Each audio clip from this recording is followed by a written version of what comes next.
que nous respectons. Les autorités françaises, profondément anti-françaises, pour avoir régné les valeurs morales universelles et trahi le lourd héritage humaniste des philosophes des Lumières, se sont transformées en une junte au service de l'obscurantisme. Je répète, les autorités françaises, profondément anti-françaises, pour avoir régné les valeurs morales universelles et trahi le lourd héritage humaniste des philosophes des Lumières, se sont transformées en une junte au service de l'obscurantisme. Je répète pour une dernière fois. Les autorités françaises, profondément anti-françaises, pour avoir régné les valeurs morales universelles et trahi le lourd héritage des philosophes des Lumières, se sont transformées en une junte au service de l'obscurantisme. Obscurantisme de la junte française nostalgique de pratiques néocoloniales, condescendantes, paternalistes et revanchardes, qui a commandité et prémédité des sanctions inédites, illégales, illégitimes et inhumaines de la CEDEAO et de l'UEMOA contre le Mali et mon pays. Après plus de 10 ans d'insécurité et en fait des milliers de morts, autant de réfugiés et de déplacés internes, n'est-ce pas un sacrilège de mettre une population malienne victime de l'insécurité dans un pays enclavé sous embargo pendant 7 mois, en procédant à la fermeture des frontières et la saisie des comptes financiers du Mali. Grâce à sa résilience et à la solidarité de pays amis et des peuples africains, le peuple malien a tenu et a déjoué les pronostics de ses adversaires. Obscurantisme de la junte française qui s'est rendue coupable d'instrumentalisation des différences ethniques, en oubliant si vite sa responsabilité dans le génocide contre les Tutsis au Rwanda, coupable également de tenter désespérément de diviser les Maliens, enfants d'une même famille. Enfin, obscurantisme de la junte française qui a violé l'espace aérien malien en y faisant voler des vecteurs aériens tels que des drones, des hélicoptères militaires et des avions de chasse plus d'une 50aine de fois, en apportant des renseignements, des armes et munitions aux groupes terroristes. Afin de se donner une bonne conscience, la junte française accuse le Mali de n'avoir pas été reconnaissant en se gargarisant de la mort regrettable de 59 soldats français au Mali lors de diverses opérations de lutte contre le terrorisme. À cette triste accusation, nous rappelons que dans la majorité des interventions d'officiels maliens et des cérémonies, nous rendons systématiquement un hommage à l'ensemble des victimes de l'insécurité au Mali, sans distinction de nationalité, donc y compris les 59 Français décédés. Aussi, nous les invitons à ne pas s'arrêter à si bon chemin et de remonter le temps, en passant par leur intervention en Libye, décriée par toute l'Afrique, sans oublier la participation forcée des milliers d'Africains à la Première et la Seconde Guerre mondiale, sans oublier la traite négrière qui explique le sort économique de beaucoup de pays. Combien d'Africains sont-ils morts pour la France et le monde libre dans lequel nous vivons? Monsieur le Président, eu égard à la gravité des faits commis par la junte française, le Mali, dans sa lettre en date du 15 août 2022, a demandé la tenue d'une réunion d'urgence du Conseil de sécurité des Nations Unies. Cette réunion a pour objet de permettre au Mali de présenter les éléments de preuve en sa possession, démontrant que l'armée française a agressé en de maintes reprises mon pays, en violant de manière répétitive et fréquente l'espace aérien malien, sans autorisation des autorités maliennes, et parfois en falsifiant des documents de vol. Plus grave, Monsieur le Président, le Mali sera en mesure de prouver que la junte française a fourni des renseignements et des armes à des groupes terroristes. Le gouvernement du Mali s'interroge sur les raisons qui poussent cet État membre du Conseil de sécurité, de surcroît assurant la présidence de cet organe, à faire obstacle au débat en vue de la manifestation de la vérité. Le monde doit être édifié sur les faits graves qui se sont déroulés au Mali et qui sont à la base de l'aggravation de l'insécurité et de la déstabilisation du Mali et du Sahel. Par la saisine du Conseil de sécurité, le gouvernement du Mali entend mettre cet important organe chargé à titre principal du maintien de la paix et de la sécurité internationale face à ses responsabilités et dénoncer les agissements de la junte française contre mon pays. Ces actes hostiles sont incompatibles avec la Charte des Nations Unies et son statut de membre permanent. Il y va de la crédibilité de notre mécanisme commun, de l'efficacité de la lutte contre le terrorisme, mais surtout, il y va de l'intégrité de l'Organisation des Nations Unies, qui repose entre autres sur le respect des engagements internationaux, de la légalité internationale et de la Charte des Nations Unies. Monsieur le Président, il semble opportun pour le Mali de demander votre implication personnelle auprès du Conseil de sécurité des Nations Unies afin que notre demande aboutisse pour que cesse la duplicité et la guerre par procuration imposée à mon pays. Monsieur le Président, dans la lutte contre le terrorisme et l'extrémisme violent, le gouvernement du Mali est fortement interpellé sur la question des droits de l'homme. Je tiens à souligner que les droits de l'homme constituent avant tout des valeurs qu'incarne chaque Malien. Aussi, le gouvernement du Mali reste déterminé à les respecter et à les faire respecter, conformément à sa politique de tolérance zéro contre l'impunité. Et cela par fidélité à nos valeurs ancestrales inscrites dans la charte de Kouroukanfouga, proclamée en 1236 par l'empereur du Mali, Soundiata Keïta. Le Mali, berceau de grandes civilisations, héritier de grands empires, terre de brassage, d'hospitalité et de tolérance, fait de la promotion et de la défense des droits de l'homme une priorité nationale.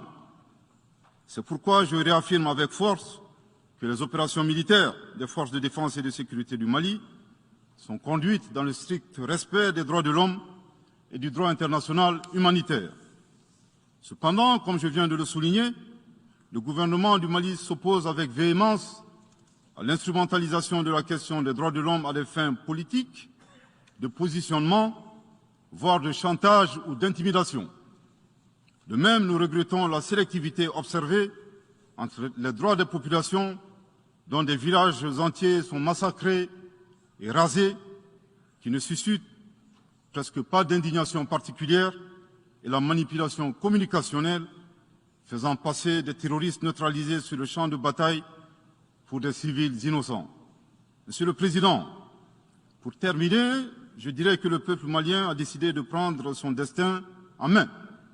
Il soutient pleinement le gouvernement dans la refondation du Mali, ainsi que le retour à un ordre constitutionnel apaisé et sécurisé en mars 2024, à l'issue d'élections libres, transparentes et crédibles. La réalisation de ces vastes chantiers exige du gouvernement de poursuivre et d'intensifier les efforts en vue de l'amélioration continue de la situation sécuritaire dans le pays et de la protection des personnes et de leurs biens. À cet égard, je me réjouis de la tenue à Lomé, le 6 septembre dernier, de la 3e réunion du groupe de suivi et de soutien à la transition. Les conclusions de cette importante rencontre, notamment la reconnaissance des progrès réalisés par la transition et les appels lancés en faveur de la mobilisation de tous les partenaires du Mali pour consolider leur appui politique, économique, technique et financier à la République du Mali, ainsi que pour soutenir les efforts des autorités de la transition du Mali en vue d'un retour harmonieux à l'ordre constitutionnel. Je voudrais rappeler que la transition au Mali résulte de plusieurs années de dysfonctionnement de notre jeune démocratie qui a engrangé quelques résultats positifs. Malheureusement, à l'heure du bilan, les passifs sont plus importants que les actifs, d'où la survenance de la transition. Je saisis cette opportunité qui m'est offerte pour remercier chaleureusement notre respecté aîné, son Excellence le Président Alassane Dramane Ouattara, pour les sages et éclairés conseils qu'il nous a prodigués dans son allocution mémorable à cette 77e session de l'Assemblée générale des Nations unies. Je voudrais le rassurer que les autorités de la transition malienne n'ont d'autres objectifs que de faire des réformes politiques et institutionnelles avant d'organiser des élections, tout en luttant obstinément contre le terrorisme. Ces réformes permettront d'améliorer la gouvernance et toutes les dispositions seront prises pour que la démocratie malienne soit la plus enviée au monde. Dans ce chantier, nous prêterons une attention particulière au 3e mandat, qui ne sera pas possible. Le troisième mandat pour un public moins averti consiste pour un président de la République d'effectuer une manœuvre en 4 temps en vue de conserver le pouvoir pour lui seul et son clan. Premier temps, presque en fin de second mandat, donc en principe non rééligible, il s'agit pour le président de la République sortant de déclencher une révision constitutionnelle de manière non consensuelle. Deuxième temps, au cours de cette révision constitutionnelle, le président de la République sortant modifiera quelques dispositions constitutionnelles. Troisième temps, une fois la nouvelle constitution adoptée, sur fond de crise politique naturellement, le président sortant devient candidat en violation de la limitation du nombre de mandats à 2. Sa candidature est alors justifiée par l'adoption de la nouvelle constitution et le prétexte est tout trouvé. La limitation du nombre de mandats à 2 concernait l'ancienne Constitution. Par conséquent, il est candidat au regard de la nouvelle Constitution adoptée. Quatrième temps, une farce électorale est organisée. Forcément, il remporte les élections et s'ensuit une chasse impitoyable aux opposants politiques, dont certains sont arrêtés, d'autres s'exilent et d'autres assassinés. Les allégeances sont obtenues grâce au pouvoir de l'argent, le clientélisme et les intimidations. Dans un langage plus simplifié et en référence à une métaphore footballistique, le troisième mandat est une magie. C'est l'art de se dribbler soi-même tout en gardant le ballon.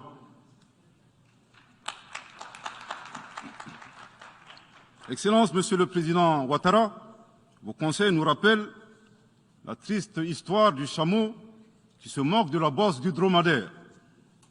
Malgré les efforts tangibles de la transition malienne, dans la mise en œuvre des chronogrammes des réformes politiques et institutionnelles et celui des élections, salués par la communauté internationale, Madame la ministre des Affaires étrangères de la junte française, à qui le Mali n'a pourtant rien demandé, a estimé qu'il n'y avait pas eu de progrès, oubliant que nul ne peut aimer le Mali plus que les Maliens eux-mêmes. Sa position singulière et son adversité ne nous surprennent guère. Victor Hugo, dans Claude Gueux, a classé le genre humain en 2 catégories, en indiquant, je cite, qu'il y a des hommes qui sont fers et des hommes qui sont aimants. Fin de citation. Madame le ministre, dont il s'agit malheureusement, n'est ni fer, ni aimant, elle est hideusement sui generis. Devant l'incertitude et les situations étrangères, le peuple malien adopte une attitude prudente. C'est ce que l'écrivain et le sage Amadou Hampâté-Bâ met en relief en conseillant dans l'étrange destin de Wangrin que, je cite, « Si observer est une qualité, savoir se taire préserve de la calamité ». Fin de citation. Madame le ministre de la junte française, le Mali vous conseille de vous contenter d'observer sa situation. C'est l'occasion pour moi de saluer les relations de coopération exemplaires et fructueuses entre le Mali et la Russie, tout en réaffirmant que le Mali reste ouvert à tous les partenaires qui souhaitent l'aider à relever les défis multiples qui l'assaillent, dans le respect strict de sa souveraineté, de son unité et de la dignité du peuple malien. Le Mali rappelle que, conformément à la vision du colonel Assimi Goïta, président de la transition chef de l'État, 3 principes guident l'action publique nationale. Premier principe, le respect de la souveraineté du Mali. Deuxième principe, le respect des choix stratégiques et de partenaires opérés par le Mali. Troisième principe, la prise en compte des intérêts vitaux du peuple malien dans les décisions prises. En application de ces principes, le Mali reste disposé à poursuivre et à renforcer ses relations de bon voisinage avec l'ensemble des pays qui l'entourent. De même, le Mali, fidèle à son engagement panafricain, continuera à œuvrer au sein des organisations sous-régionales et régionales pour la réalisation de l'intégration africaine. Également, l'atteinte des objectifs de la transition requiert l'accompagnement de l'ensemble des partenaires du Mali, y compris les Nations Unies. J'en appelle donc aux amis du Mali à rester mobilisés aux côtés du gouvernement en vue de l'aider à relever ensemble ces défis importants. Pour la grande majorité des États du monde, convaincus par le respect mutuel et le partenariat gagnant-gagnant. Je leur garantis que les portes du Mali leur sont grandement ouvertes et les Maliens les accueilleront les bras ouverts.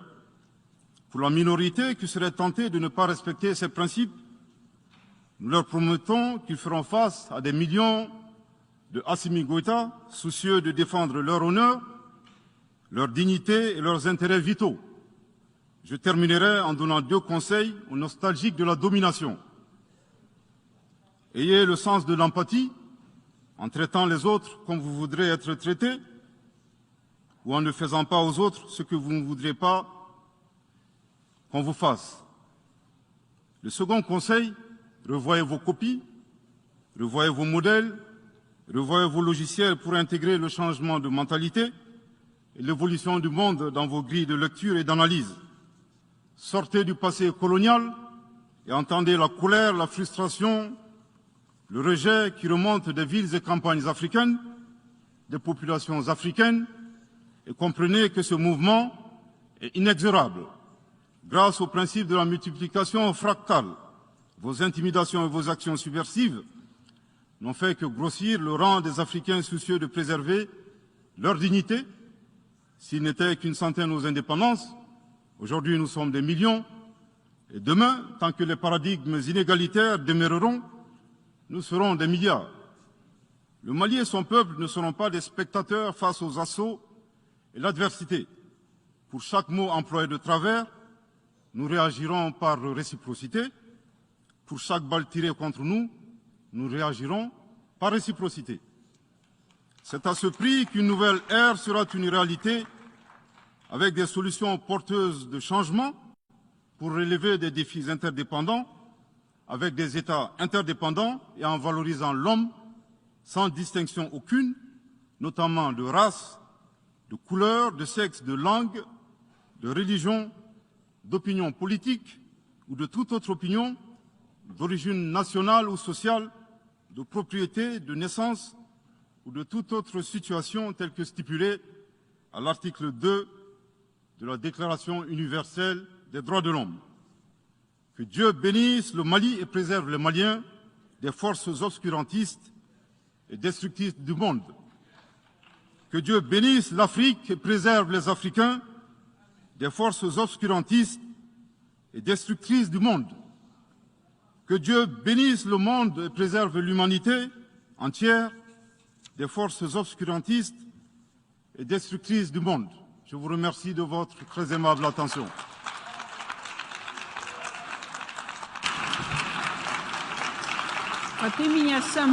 Au nom de l'Assemblée générale, permettez-moi de remercier le Premier ministre par intérim de l'Excellence du Mali pour la déclaration qu'il vient de faire. Je prie le protocole d'escorter son Excellence.